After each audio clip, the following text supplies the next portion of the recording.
I've made a lot of videos at this point covering right-wing people and loving media that they seemingly do not understand and is often left-wing.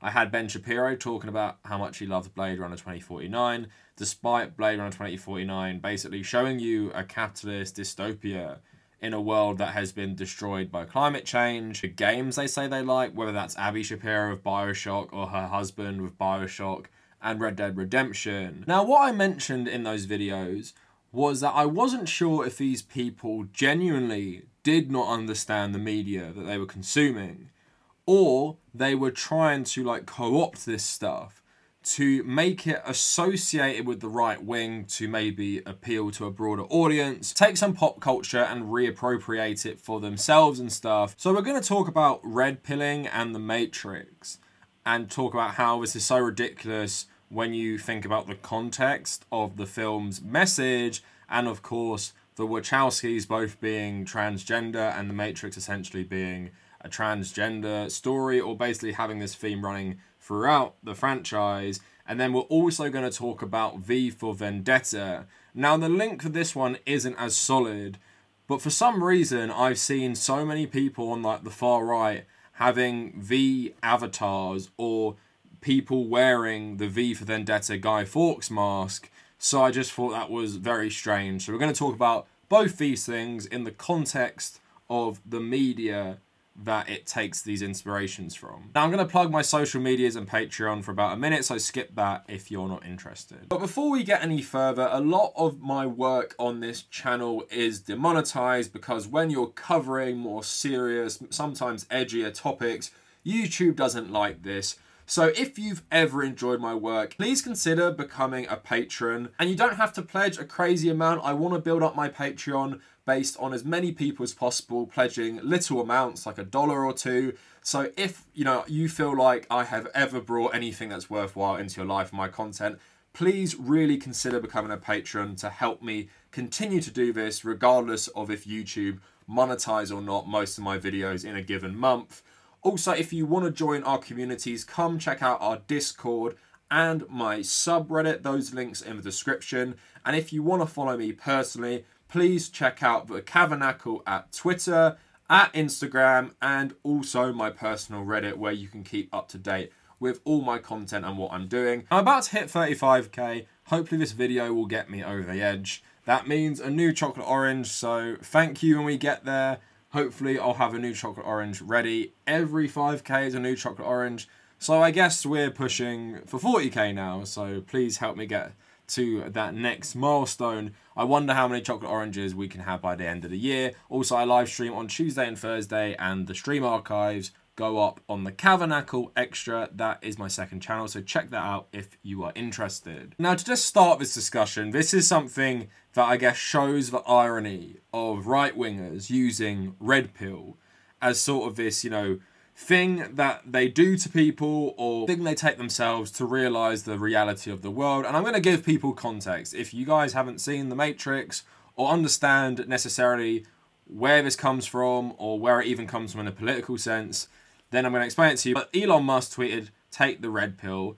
Ivanka Trump said, "Taken." And Lily Wachowski said, "F both of you." Because obviously this is their story. They invented this stuff, and it does not mean you're a right-winger who either wakes up to the reality of the world and becomes either someone on the far right or someone who is like, anti-women's rights, anti-feminist. So let's get to the red pill, blue pill scene in The Matrix. It's basically Morpheus offering Neo a choice. Live your life sedated with the blue pill, or take the red pill and basically wake up to the reality of the Matrix. So I'm going to read you the scene, and we're going to get back to this after I've talked about the transgender stuff, just to show you how it's, quite obvious in this context. So Morpheus says, "I can see it in your eyes. You have the look of a man who accepts that he sees because he's expecting to wake up. Ironically, this is not far from the truth. Do you believe in fate, Neo? No. Why not? Because I don't like the idea that I'm not in control of my life. I know exactly what you mean. Let me tell you why you're here. You're here because you know something. What you know you can't explain, but you feel it. You felt it in your entire life, that there's something wrong with the world. You don't know what it is, but it's there like a splinter in your mind, driving you mad. It's this feeling that's brought you to me. Do you know what I'm talking about? I'm talking about the Matrix, and obviously Neo takes this red pill and sets off the events of the films. Now, if you guys aren't actually familiar with the film, you would of course have heard this in politics. Now, people who say they are red-pilled are usually some of the worst people in life, but they've taken that scene from an anti-capitalist transgender film, essentially, and they've warped it to their own meanings. Now, let's just talk for a second that it's pretty hilarious that they've missed, like, the anti-authoritarian, anti-capitalist nature of films like The Matrix in the first place.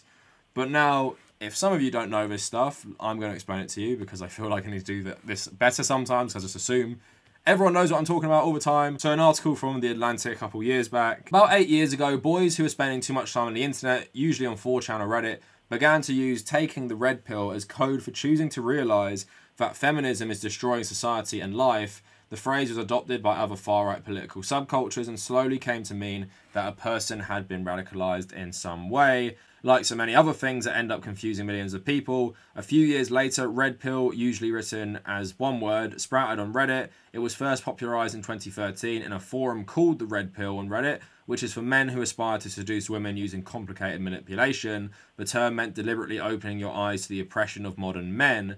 Then it made a run through almost every major reactionary space on Reddit, the Gamergate forums, white supremacy forums, the incel forums. Leading up to the 2016 election, the red pill exploded in popularity when it hit the once massive Reddit forum dedicated to President Trump.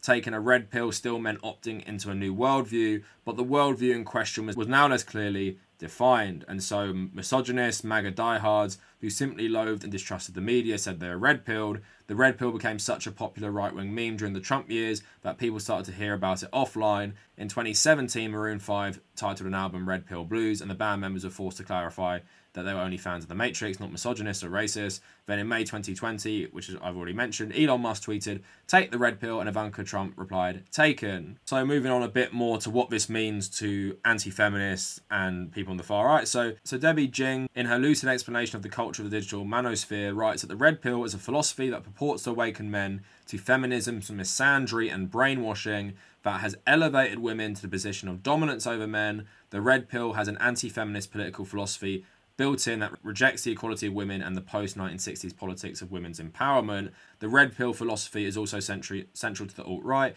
Richard Spencer has videos on the topic, as do most other online personalities associated with this group. However, the red pill means something different in the context of them. It's not only feminism that those who take the red pill awaken to. Being red pill refers to an awareness in which the entire spectrum of feminist, Marxist, socialist, liberals have a conspiracy to destroy Western civilization and culture. Now, why this video is a bit different from my conservatives don't understand stuff, although it is quite similar, is that this is an example of conservatives taking something from a popular left-leaning film and completely changing the meaning. Of course, they didn't understand the meaning of the film in the first place, but then it sort of takes on its own meaning. So you have the version of red pill in The Matrix, which of course has, connotations with coming out as transgender and anti-capitalism and stuff, and it's been subverted where it means you are suddenly waking up as a straight white man to the realities of Marxists controlling the world or feminists controlling the world and elevating women above us all. But why it can be quite effective is that you heard from Morpheus's speech is that it's fairly ambiguous in that if you don't understand the context, I'm going to give you the context of The Matrix in a sec, if you don't understand the context, then maybe you can apply whatever you want on it. And why it's effective is because with a lot of, far-right groups, they often take things that are popular, that most people know, as a way to make them easily understand these things. And it's not surprising, a lot of these groups are also made up of disenfranchised straight white men who might spend way too much time online, like 4chan and Reddit, so probably more inclined to nerd culture. So using this Matrix theme for this stuff, like they often use Fight Club stuff as well, completely missing the point of that film and that book as well, but it makes it, I guess, more palatable, more relatable. If you like this piece of art already, putting these right-wing messages in a very famous scene, which might make you think this film had a right-leaning agenda, I guess that's something effective that the right like to do generally. And unlike V for Vendetta, at least I can see how this is slightly ambiguous. Mr. Robot actually has a spin on this speech that Mr. Robot gives Elliot in the pilot episode, and it's mainly focusing on anti-capitalism, unlike the Matrix one, which, you know, is a bit more ambiguous, where you probably couldn't say if it's focusing on like capitalism or, you know, coming out as transgender more. But now talking about the context of this red pill scene and the Matrix in general. So the Hollywood Reporter back in 2020, about a year ago now, Lily Wachowski shares how Matrix franchise was inspired by rage and oppression before transition. The Matrix filmmaker and Showtime's work in progress producer, Lily Wachowski, reflected on trans community members sharing the importance of her films in their coming out journeys. So I'm skipping a bit of the article. It goes on to say, when the director, Lily Wachowski, was forced to pen an open letter about her journey in the Windy City Times after a Daily Mail reporter showed up on her doorstep, she realised that her films held greater meaning as trans folks began sharing their impact. Now that I'm out and a living example of someone who can grow old being a trans woman, trans people can see those films with a lens of my transness and their transness, but able to go, oh my god, these films are such an important part of my coming out and my own journey. I'm extraordinarily grateful that I could offer that to people. And of course they're referring to The Matrix in part. She reveals that so much of The Matrix, for example, was born out of a lot of anger and a lot of rage. It's rage against capitalism and corporatized structure and forms of oppression. Bubbling, seething rage was within me, and it was about my own oppression that I was forcing myself to remain in the closet. The result is a lot of subtext baked into the franchise about the spectrum of gender and the trans experience. Somehow, however, the film's red pill motif has been co-opted by radical conservative men's rights activists and conspiracy theorists who interpret it as a gateway to beliefs that are often white supremacist in nature, and talking about the Elon Musk stuff as well. Such misconceptions are all the justification the filmmaker needs for creating work that is expressly queer and trans. So like I said, this is a bit more ambiguous than something like V for Vendetta, which is, you know, way on the nose of this stuff. But if you read this again with the transgender subtext in mind, Morpheus says, you feel it your entire life, that there's something wrong with the world, you know what it is, but it's there like a splinter in your mind driving you mad. So it's very obvious the trans subtext exists there. And it must be really annoying for the Wachowskis to have like this anti-capitalist, pro-transgender message literally be stolen by some of the worst kinds of men around on the internet. Basically taken some, you know, art that you've created and is flowing with your own political and philosophical views, and they've done a 180 and they champion the views that are directly often against your own existence. So that's how the right have done that with the red pill stuff. Again, it plays into how the right don't generally understand media that well, because even if you didn't understand the trans stuff in The Matrix, which maybe a lot of people would have missed, you should have been able to pick up on like the anti-capitalist corporatist element of it. Now let's move on to V for Vendetta, which I said is a lot more obvious than The Matrix, even though The Matrix is pretty obvious itself. V for Vendetta is set in a basically fascist Britain. And the film is, unlike the graphic novel, written by Alan Moore, who also did the Watchmen books. And of course, it's also a nice connection that the Wachowskis also helped write V for Vendetta. But V for Vendetta, through its, you know, very striking imagery of this mask, both the graphic novel and the film, made it a popular symbol. Now, there's an article I saw in Reason, and it has like a German fascist wearing the Anonymous mask. And like I said, I've seen lots of people on the far right have an Anonymous or Guy Fawkes mask as their logo. There's even this blog called Guido Fawkes in the UK, which literally just peddles extremely right-wing propaganda. So here's one of the headlines.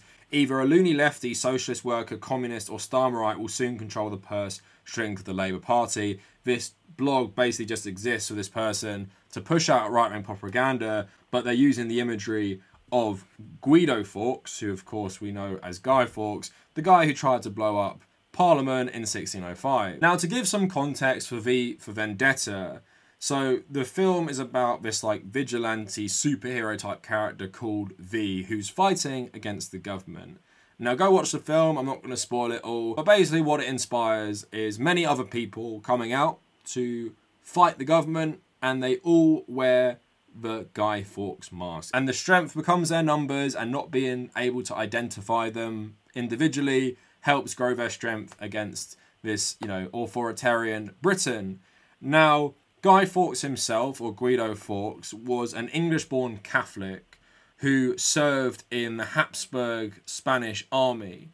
Now, back in the day, when Guy Fawkes was in the army, it was during the English war with Spain. Famously, the Spanish Armada failed at invading Britain, but this war actually went on a long time past that, and the Spanish actually won the war.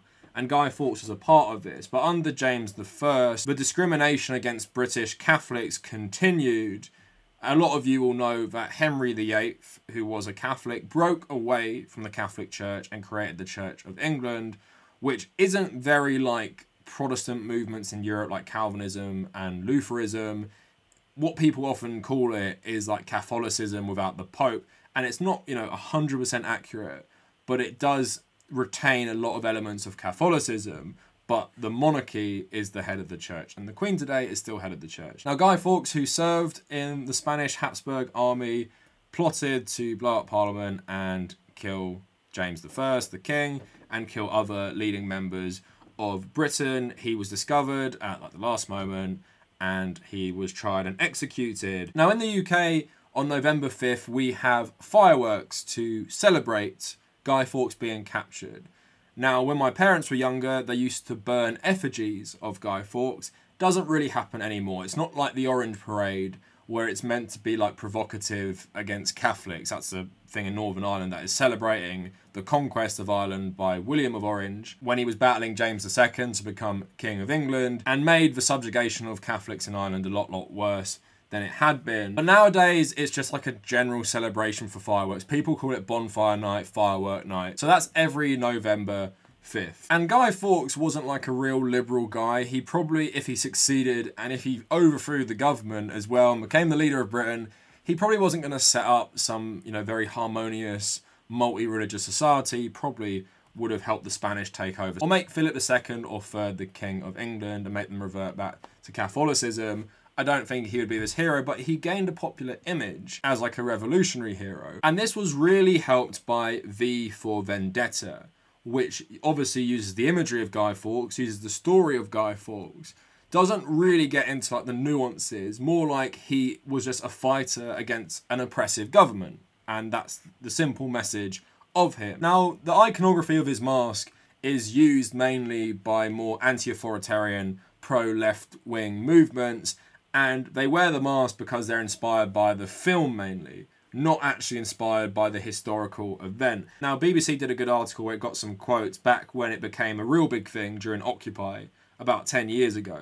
So by Rosie Waite's V for Vendetta mask, who's behind them. So WikiLeaks found Julian Assange at the Occupy London Stock Exchange protest to make a speech wearing one of these masks. He took it off because the police insisted. They were thought to have been first used by the notorious hacker activist group Anonymous in 2008 during a protest against Scientology, but have spread throughout the global protest movement. British graphic novel artist David Lloyd, who's the man who created the original image of the mask for the comic strip written by Alan Moore, Lloyd compares its use by protesters to the way Alberto Corda's famous photograph of Argentine revolutionary Che Guevara became a fashionable symbol for young people across the world. He says the Guy Fawkes mask has now become a common brand and a convenient placard to use in protest against tyranny. I'm happy with people using it. It seems quite unique, an icon of pop culture being used this way. A curious Lloyd visited Occupy Wall Street protests in New York to have a look at some of the people wearing his mask, and he said, "My feeling is the anonymous group needed an all-purpose image to hide their identity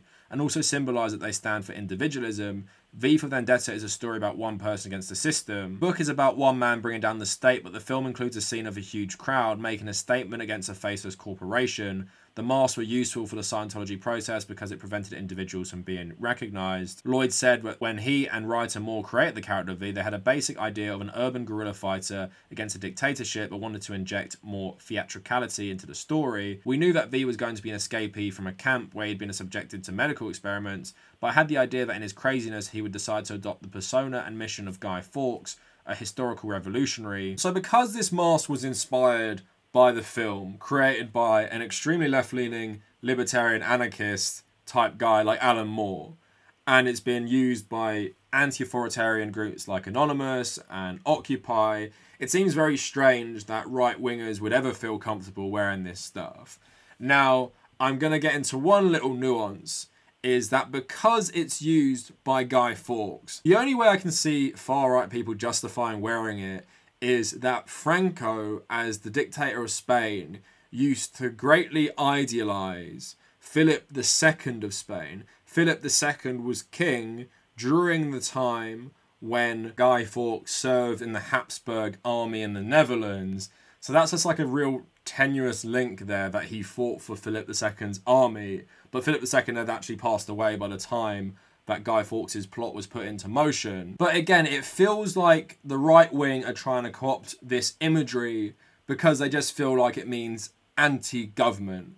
And that government can be any government. Whereas it feels like with the film's messaging, it's more anti-right-wing government, anti-far-right government. Now, Hugo Weaving, which is a nice link as well because he's in both films, The Matrix and V for Vendetta, has actually spoke about the far-right twisting The Matrix and V for Vendetta, so it's a nice end to this video. And I actually really, really like what he has to say. I don't know what his personal politics are, generally speaking, but he hits the nail on the head with both of these things. So it was an interview for the Daily Beast, and he talked about both these things. So when asked about like The Matrix and V for Vendetta being used by far-right groups and the imagery being used by far-right groups, like what we're talking about, he said, "I am befuddled by it. It just goes to show how people don't read below surfaces. They don't read between the lines. They will take something that they think is cool and they will repurpose it to fit themselves when the original intentional meaning of that thing was quite the opposite." Again, hits the nail right on the head, and it's basically exactly what I'm saying. The same thing happened with V and his mask.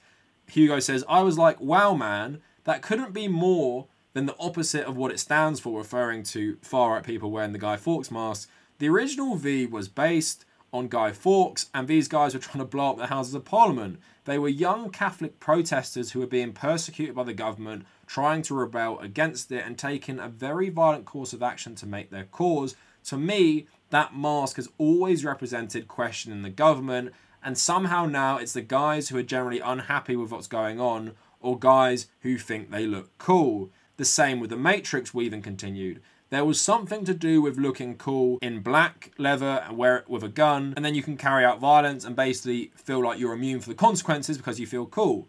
You feel like you're V, or you feel like you're Neo or something. It's a very, very shallow reading of the intention of the film." As Weaving explains, the problem with culture is that these films are profoundly thought through, but it's too easy to look cool, have a cool haircut and have a gun, and you think that's all you need to do in life. But you haven't thought about what the gun is for, and what that haircut is for, and what those black clothes are for, or what those black clothes are meant to be. What are you trying to do all this for? Is it narcissism or ego? Or is it about community and thinking about what's right for other people? But he hits the nail on the head. These guys like to steal the aesthetics often of these left-wing, anti-authoritarian movements as like cosplay for their own right-wing movement. And they don't dig deeper. They don't look into the messages of these films.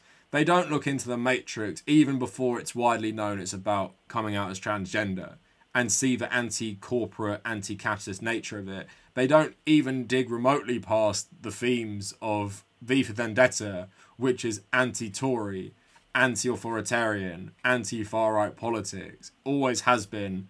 The film, even though it's a more sanitized version, is also clearly about that. Just through the aesthetics in the film, it's clear who these people are fighting. And it's so ridiculous that the people who are depicted as the villains in these films are the people stealing it, trying to make themselves look cooler, as Weaving says. And yet, generally, what this stuff shows is that the broader right wing do not understand political themes in movies. They can't dig below the surface. And that's how you do get people like Ben Shapiro, like in Blade Runner, or people who are anti-feminist and anti-Marxist, loving The Matrix and thinking Red Pill is about their problems with the world. Something I've discovered through making all these videos is that the right wing can't just, take a conservative piece of media and raise it up and be like, here is a good piece of conservative media that promotes conservatism. They like to try and manipulate the meaning of any left-wing art. They like to try and manipulate what Bioshock means. They like to try and manipulate the message of Red Dead Redemption. They like to manipulate the message of Blade Runner, of Star Wars, of any of these films, because, like I said, they either do not understand it and they can't go below the surface, as Weaving said, or they just like the aesthetics and want to make it a part of their movement instead. Anyway, let me know what you guys think down in the comments. If you want to follow me on social media at the Kavernacle on Twitter and Instagram, if you want to join our communities, Discord, and my subreddit, if you want to support my work, check out my Patreon. The UK is unbelievably hot right now, so I'm happy I made this through this. I'm very, very hot myself. But if you made it through it as well, like the video, and if you made it this far, thank you for watching.